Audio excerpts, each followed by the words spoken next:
Kaixo! Zer moduz? Guk oso ondo! Guk, Niko eta Naia gara. Zigor eta Irune. Elizuze ikastetxetik. Errenterian! Birus bat da eta hiltzen eta gaitzotzen du. Birus bat jendeari gaixotu eta hiltzen duena. Birus bat da jendea konfinatzen da eta hiltzen da. Birus bat da eta pertsonak hiltzen dute. Munduan birus bat dagoela eta maskariarekin egon bazara eskutsatzeko.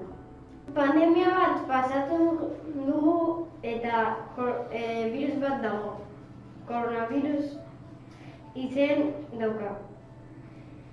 Pandemia bat daukagu eta konfinatuta egon gara eta birus bat dago koronavirusa izeneko. Pandemia bat izan dugu konfinatutak egon gara etxean. Klaseak desberdinetan jolastea eta amaitutakoa distantziarekin jan behar dugu. Amaitetakoa distantzian jan behar dugu eta gela leku desberdinetan gaudela. Maskarilla egun osoa jarrita, gela bota eta distantzia mantendu.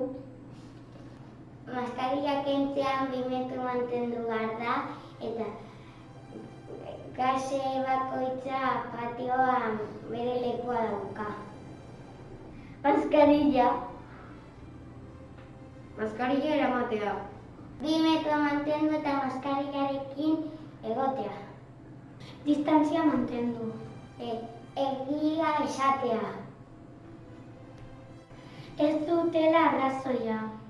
Ez dakate idei onik. Egia esan eta pobrei diru eman. Maskarilla kentzea, lagunekin besarkada eta ondo pasatzea. Botatzen dut falta nire lagunari besarkatzea eta maskarilla kendu. Maskarilla kentzea. Maskarilla kentzea, merendolak egitea eta lagunei besarkatzea. Pertsonei, nire lagunei besarkatu, janariak egin, bidaiatu eta Maskarilla kendu, merendolak egin eta lagunei besarkatzea. Ezin diren gauzak egin, 4 pertsonak edo gehiago elkartu. Besarkatu nire lagunak eta maskarilla kendu.